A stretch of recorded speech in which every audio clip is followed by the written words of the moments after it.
Deleted your med school application so you couldn't compete with me, my sister texted. Minutes later, the dean called and said, "We saw everything through our portal tracking. You're accepted with a full scholarship." Her acceptance letter was revoked mid-celebration, and she was blacklisted from every medical school. This isn't just a story, it's a confession, a catharsis. I need to unravel the tangle of the last 72 hours, sitting here in my quiet apartment, a glass of wine my only companion, as the echoes of a family implosion still reverberate. My sister, Natalie, and I have never known the comfort of a normal sibling bond. Our childhood was a carefully constructed arena, designed by our mother, Patricia, where every achievement was measured, every step a competition she orchestrated for her own twisted amusement. Our father, George, was the silent witness, his neutrality a form of complicity, allowing my mother's shifting narratives to dictate our reality. Natalie, 3 years my senior, operated under a chilling assumption. My very existence was a challenge to her dominion. I recall being 4, proudly mastering my shoelaces, while Natalie, a shining star in her elementary school's accelerated program, was lauded at every family dinner. Mother's words, subtle yet razor-sharp, would cut deep, reminding me Natalie was gifted while I was still catching up. These subtle wounds never truly healed. The unspoken rivalry escalated in middle school when I, too, began to show academic promise. I'll never forget the cold shock in Natalie's eyes when I brought home my first perfect report card. She was 15, wrestling with honors chemistry. I was 12, and by simply excelling, I was apparently threatening her entire identity. That night, my homework folder vanished, only to reappear 3 days later, water-damaged and ruined, hidden behind the washing machine. When I confronted her, she met my gaze with the practiced innocence of someone who had learned early that deceit was a more valuable currency in our home than truth. Our mother, predictably, believed Natalie, always had, bending logic itself to accommodate her convenient fabrications. High school unfurled new battlegrounds. Natalie's ambition solidified around becoming a doctor, hardening her personality into something more calculated, more formidable. Pre-med became her identity, her armor, her weapon. She amassed an impeccable resume, hospital volunteering, physician shadowing, every achievement meticulously curated. Mother funded every extracurricular, every test prep course, every advantage. I, meanwhile, observed from the periphery, working part-time jobs to fund my own future, acutely aware that requesting equal investment would only invite lectures about proving myself worthy. The double standard was so woven into our family's fabric that challenging it felt like trying to explain water to a fish. Then, a twist no one, least of all Natalie, foresaw. I, too, developed an interest in medicine. It bloomed organically, nurtured by a biology teacher, Mr. Reynolds, who saw something in me my family had long tried to extinguish. He championed my curiosity, challenged my assumptions, and taught me that intelligence wasn't a finite resource to be hoarded. There was room for both my sister and me to flourish. I kept my medical aspirations a secret initially, an instinct born of years of preempting Natalie's sabotage. I studied in libraries, quietly applied for scholarships, and built my portfolio of achievements without the financial backing my sister enjoyed. The bombshell dropped during my junior year. I announced my medical ambitions at the dinner table. The silence was absolute. Mother's fork froze mid-air. Father, George, looked between us like a man anticipating an explosion. Natalie's face cycled through emotions, shock, calculation, cold determination, before settling on a patronizing smile.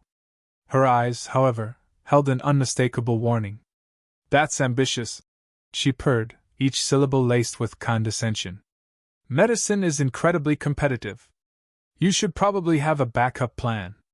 That dinner became the blueprint for how my ambitions would be handled. Mother spent the next week oscillating between lectures on realistic expectations and pointed comparisons of my sister's volunteer hours to my part-time work, as if earning money for college was inherently less valuable than activities funded by parental largesse. George attempted his usual deflection, but even he couldn't ignore the seismic shift in our household. Natalie, once confident, was now threatened, and she responded by sharpening every competitive instinct. Medical journals began appearing strategically, passages about acceptance rates and prerequisites highlighted, a subtle war waged to mark her territory. What none of them understood was that their doubt was not discouragement, it was fuel. Every skeptical comment, every comparison that diminished me, every assumption that I would fail, hardened my resolve in ways their support never could have. I worked harder, researched smarter, and sought mentors outside my family who believed in potential, not just pedigree. Mr. Reynolds introduced me to Dr. Angela Hartman, a family physician in an underserved part of the city. She needed volunteers. I needed clinical experience unburdened by connections or resources. The arrangement was mutually beneficial, though what I gained far surpassed resume credentials. Dr. Hartman showed me medicine as it truly was, far from the gleaming hospitals where Natalie shadowed esteemed surgeons. Her patients, immigrants, uninsured families, the elderly, were people who needed genuine care, not networking opportunities. My senior year was a relentless balancing act. Shifts at Dr. Hartman's clinic, my coffee shop job, a full science course load. Sleep became a luxury, a social life non-existent. My peers went to parties. I learned blood pressure readings and drug interactions. Natalie, meanwhile, began her undergraduate studies 3 hours away. Distance should have brought peace, but technology meant she could still monitor me through social media and mother's incessant updates. She called home frequently, her questions probing: what was I doing? Where was I applying? What were my grades? Mother delivered these intelligence reports with dutiful thoroughness. The surveillance felt suffocating, but it taught me operational security. I guarded my achievements, privatized my social media, and asked mentors not to discuss my progress with anyone claiming to be family. These precautions felt paranoid then, but they protected information that would later prove crucial. My college years unfolded at a state university, a full scholarship awarded based on merit and need. It was a competitive achievement, one that should have sparked celebration, but Mother's response was lukewarm. She reminded me Natalie had gotten into a better school, as if rankings were the sole measure of worth. She skipped my scholarship ceremony, citing a scheduling conflict that mysteriously allowed her to drive 3 hours for Natalie's volleyball game that same weekend. This pattern of dismissal might have broken another person, but I had learned to find validation in outcomes, not approval. My professors recognized my work ethic. My peers elected me to leadership roles. Dr. Hartman's recommendation letter, a heartfelt testament to my skills and character, brought tears to my eyes, words of affirmation no one in my family had ever offered. Natalie's college experience, unexpectedly, proved rockier. Her grades were respectable, but not stellar. Organic chemistry, a notorious pre-med gatekeeper, nearly derailed her. She had to retake it. This setback plunged her into an anxiety spiral that Mother tried to manage with daily calls and care packages, treating academic difficulty as an emergency. When I struggled with physical chemistry my sophomore year, pulling AB despite my best efforts, Mother's response was starkly different. She suggested I reconsider medicine. Perhaps nursing? The double standard was so blatant even George looked uncomfortable, though he still remained silent. Years blurred. Natalie eventually retook her MCAT, improved marginally, and applied to medical schools with the frantic energy of someone whose carefully constructed future felt precarious. I, meanwhile, had immersed myself in my studies. Working 2 jobs while maintaining a full course load should have been impossible, but necessity forges capability. My grades were exceptional. My research substantial. When I took the MCAD, I scored in the 98th percentile. The day I got my scores, I made the mistake of celebrating within earshot of my mother. She immediately called Natalie. What followed was a 3-hour phone conversation I could hear through the walls, Mother consoling my sister over my success, as if I had somehow wronged her by exceeding expectations. Both Natalie and I applied to the same medical school, Grayson. It wasn't intentional on my part. Grayson was simply one of the best programs in the state, and I'd earned the right to aim high.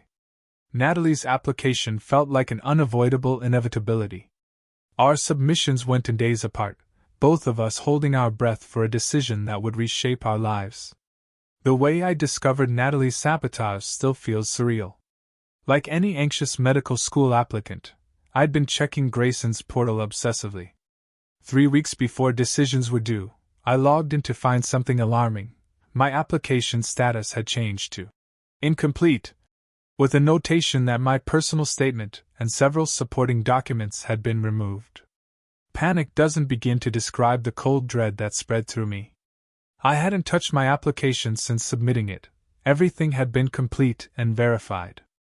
I called admissions, my voice trembling. The woman was sympathetic but offered little explanation, confirming that changes had been made from a logged-in session and suggesting I contact technical support. Navigating tech support felt like an odyssey through a labyrinth. After 3 transfers, I finally reached Kevin, a patient man who understood the urgency.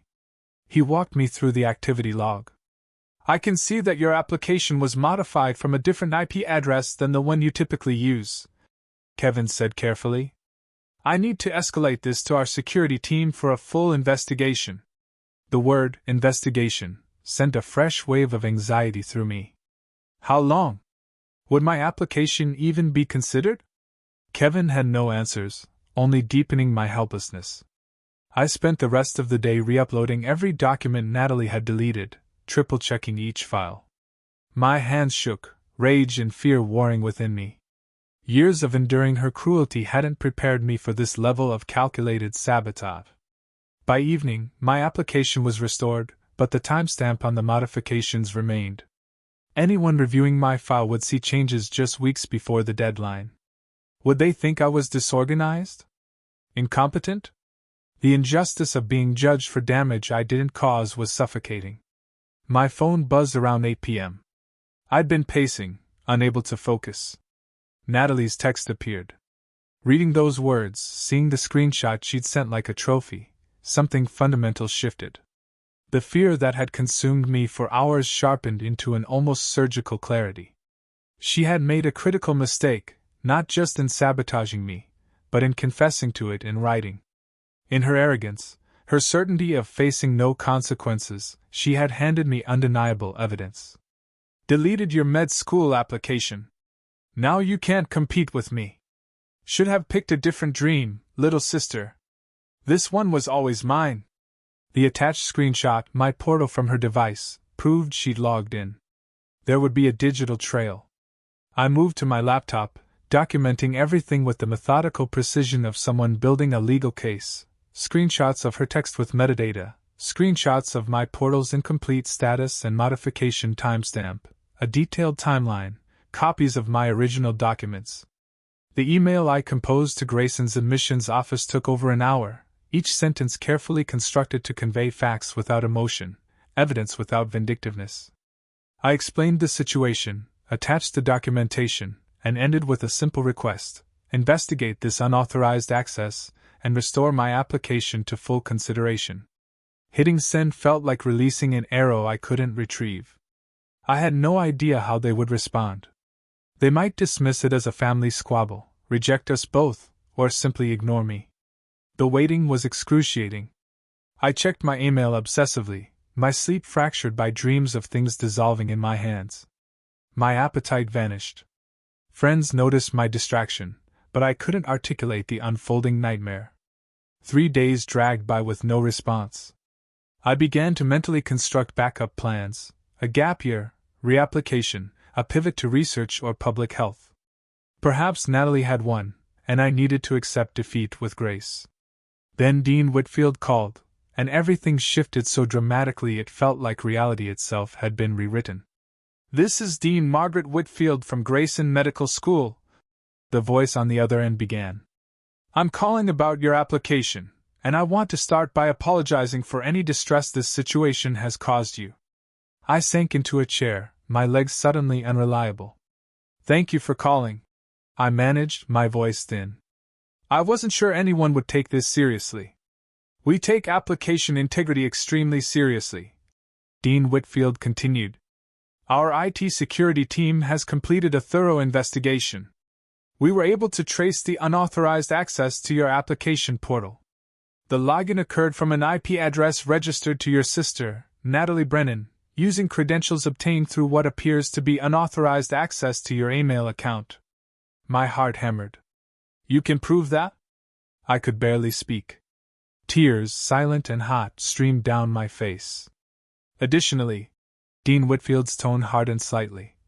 We have reported your sister's conduct to the Association of American Medical Colleges.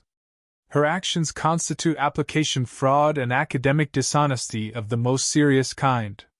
As of this morning, she has been blacklisted from all medical schools that participate in the AMC system.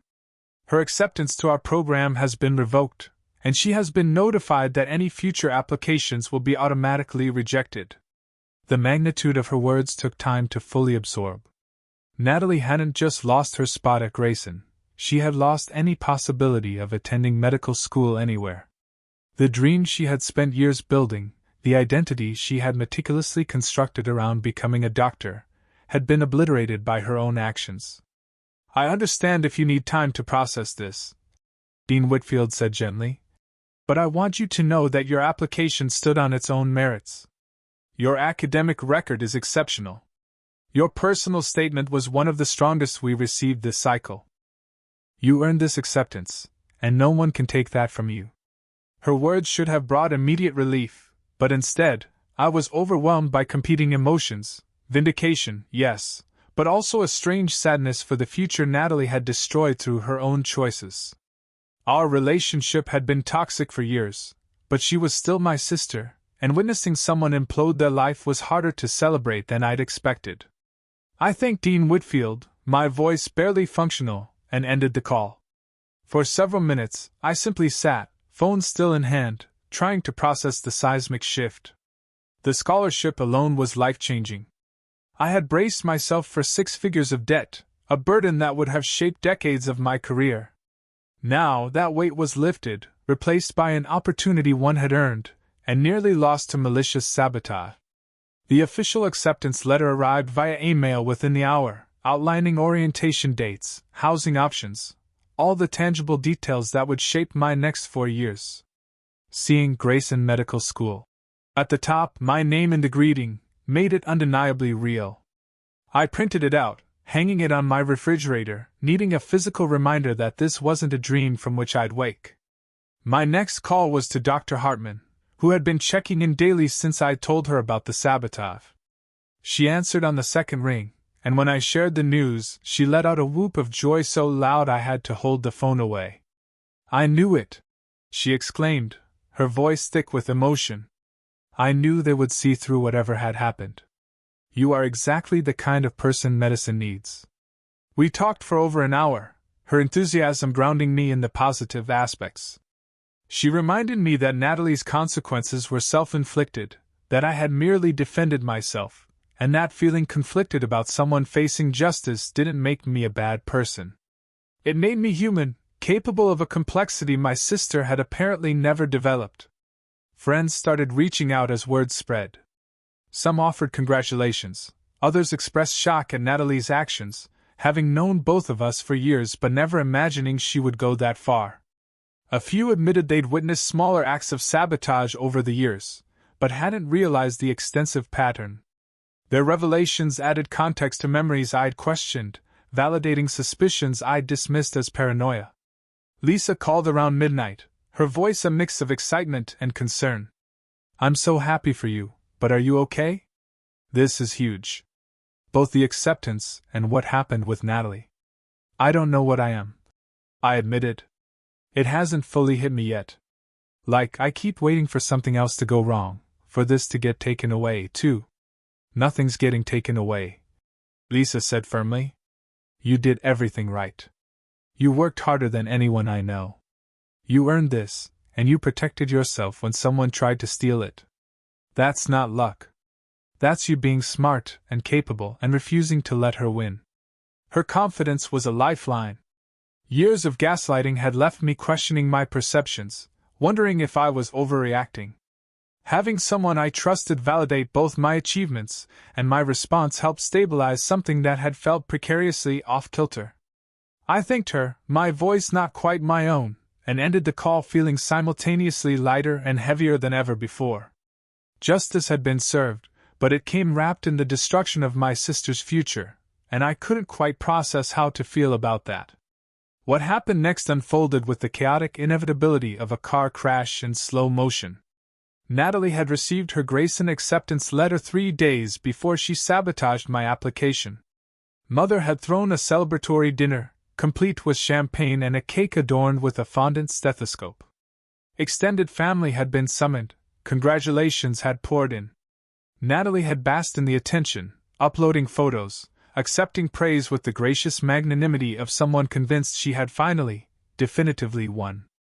The revocation call came during a follow-up celebration at our parents' house. Our cousin, Jamie, was there and later described the scene to me in horrified detail. Natalie had been mid-toast, glass raised, surrounded by adoring family. Her phone rang. She glanced at the caller ID, saw it was from Grayson, and answered with a smile, likely expecting some administrative detail. Jamie said the color drained from Natalie's face within 30 seconds. The champagne glass slipped from her fingers, shattering on the hardwood floor, spraying liquid across our grandmother's antique rug. Natalie didn't seem to notice. Her eyes had gone glassy, distant, fixed on some middle point as the voice on the other end systematically dismantled everything she had spent years building. The call lasted 8 minutes. No one in the room spoke. They watched Natalie's expression cycle through disbelief, desperation, anger, and finally, something akin to collapse. When she finally lowered the phone, her hand shook so violently she nearly dropped it. "They revoked my acceptance," she whispered, her voice barely audible. "I'm blacklisted from every medical school."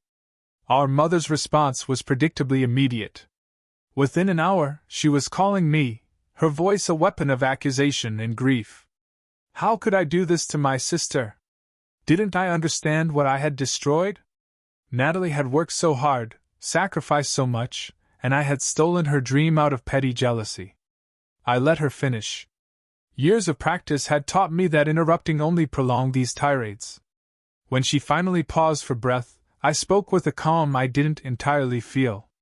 "Mom, Natalie hacked into my account and deleted my application. She sent me a text message bragging about it. The medical school has proof of everything she did. I didn't destroy her dream. She destroyed it herself." The silence on the other end was deafening. "That's not possible," our mother finally said, but her voice had lost its certainty. "Natalie wouldn't do something like that." I forwarded her the screenshot of Natalie's text. 20 seconds later, I heard her gasp through the phone, then silence, then a click as she hung up without another word. George called me the next morning, his voice heavy with the exhaustion of a man who had spent years avoiding conflict and was finally forced to confront it. He apologized for the years of favoritism, for the blindness that had allowed Natalie's behavior to flourish unchecked, for failing to be the father I deserved. I accepted his apology because holding on to anger at him felt pointless. He had been complicit, yes, but he had also been trapped in a dynamic our mother had created and maintained. Forgiveness didn't mean forgetting, but it meant I could stop carrying the weight of his failures alongside my own struggles. Natalie, predictably, has not apologized. She has, in fact, doubled down on her victimhood with impressive commitment. According to the narrative she's constructed, I somehow manipulated the situation, tricked her into sending that text, set her up to fail because I couldn't stand the idea of her succeeding. The mental gymnastics required to maintain this delusion would be impressive if they weren't so deeply sad. Our mother has retreated into denial, unable to reconcile the daughter she idealized with the reality of what Natalie actually did. Family gatherings have become minefields. Extended relatives have chosen sides, though I'm gratified to note that most of them have chosen mine once they heard the full story. Truth has a way of cutting through carefully constructed narratives, even ones maintained for decades. 5 months have passed since Dean Whitfield's call. I start medical school in 2 weeks. The full scholarship means I can graduate without the crushing debt that burdens so many aspiring physicians. My future, which Natalie tried so hard to destroy, stretches ahead of me, full of possibility. Some nights I still think about my sister, not with anger anymore, but was something closer to pity. She built her entire identity around being better than me, around winning a competition I never wanted to participate in. Now she has to figure out who she is without that framework. And from what I hear, she's struggling. She moved back home, applying for entry-level positions in healthcare administration, a far cry from the prestigious medical career she imagined. I don't take pleasure in her suffering. That might surprise people, given everything she did, but revenge was never my goal. I just wanted to be allowed to pursue my own dreams without interference. I wanted my work to be judged on its own merits. I wanted, for once in my life, to exist outside the shadow of comparison our mother had cast over both of us since childhood. Our father has started calling me weekly, something he never did before. These conversations are awkward, stilted with years of distance, but I can feel him trying. He sent me a care package last month filled with snacks and a handwritten note telling me he was proud of me. The note made me cry in a way I hadn't expected.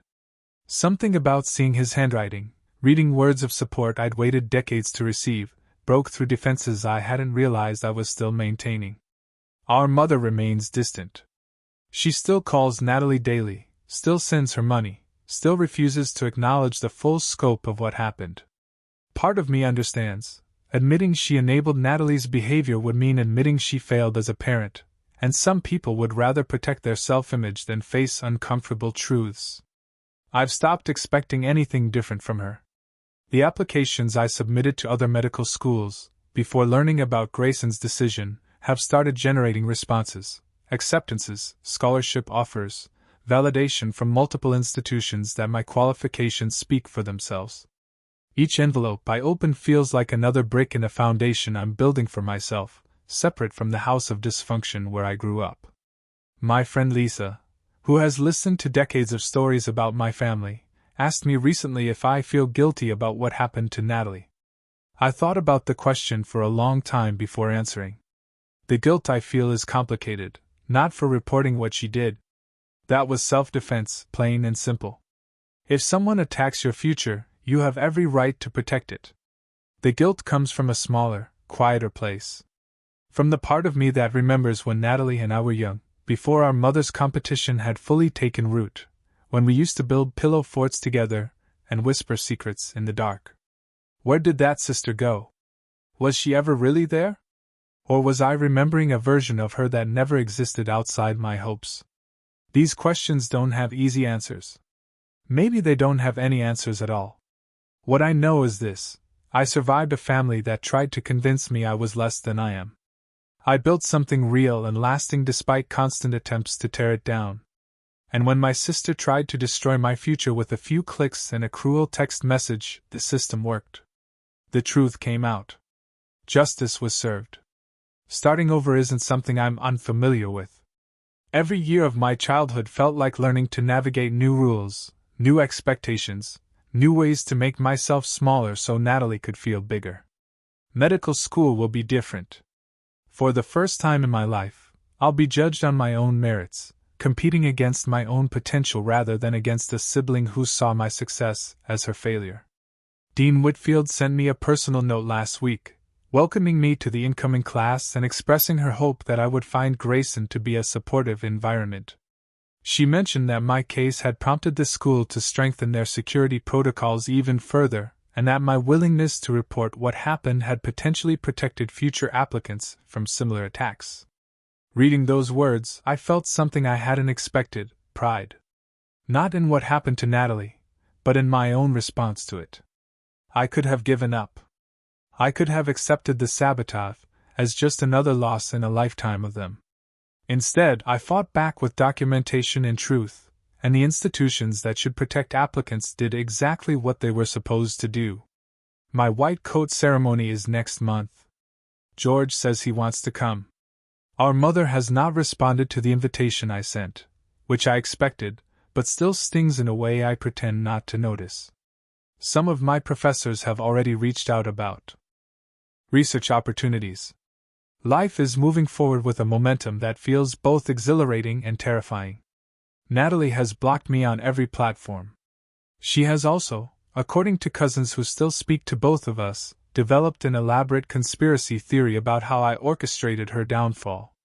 The narrative involves shadowy IT professionals I somehow recruited, fake text messages, and a vendetta that apparently stretches back to childhood. The more outlandish her story becomes, the fewer people believe it. I don't need her to understand what really happened. I don't need her apology or her acknowledgement. What I need is to keep moving forward, to become the doctor I've always wanted to be, to prove to myself that my worth was never dependent on being less than someone else. Tomorrow, I'm going shopping for apartment supplies. My new place near campus is small but clean, with windows that let in actual sunlight and walls that have never heard my mother's comparisons or my sister's cruelty. Moving in next week feels less like erasing my past and more like finally being allowed to exist in the present. For anyone out there dealing with family members who see your success as a threat, who sabotage your efforts because they can't stand to share the spotlight, who have convinced you that you deserve less just because they want more, hear this. Their limitations are not your destiny. Their insecurities are not your responsibility. And when they try to tear you down, you have every right to stand up and fight back with everything you have. I'm going to be a doctor. Natalie isn't. The irony of that outcome still feels strange to process, like wearing shoes that fit perfectly after years of forcing my feet into sizes too small. This is my life now. This is what I built from the rubble of what she tried to destroy. The best revenge isn't actually revenge at all. It's living the life they tried to take from you, thriving in the space they tried to deny you, and knowing that you earned every single moment through your own effort and integrity. My white coat is waiting. My future is waiting. And for the first time, I don't have to fight anyone for the right to claim it. Posted this last night, and woke up to way more responses than I expected. A few clarifications based on questions. Yes, the medical school really did have tracking software that detailed. From what I understand, it logs IP addresses, device information, and timestamps for every interaction with the application portal. Natalie apparently accessed my email first to get my login credentials, which is how she got into my portal. The school's IT department was able to trace the entire chain of unauthorized access. For those asking about legal action, I consulted with an attorney and we're exploring options. What Natalie did potentially violates federal computer fraud laws, and there's also the matter of identity theft involved in accessing my accounts. I haven't decided yet whether to pursue charges because part of me still hopes she'll get the help she clearly needs, but I'm keeping all my options open. To everyone who shared their own stories of sibling rivalry and family dysfunction, thank you. There's something powerful about knowing you're not alone, even when your family has spent years making you feel like the outsider. We see each other. We understand. Medical school orientation starts in 6 weeks. I'll update again if anything significant happens, but for now I'm focusing on the future.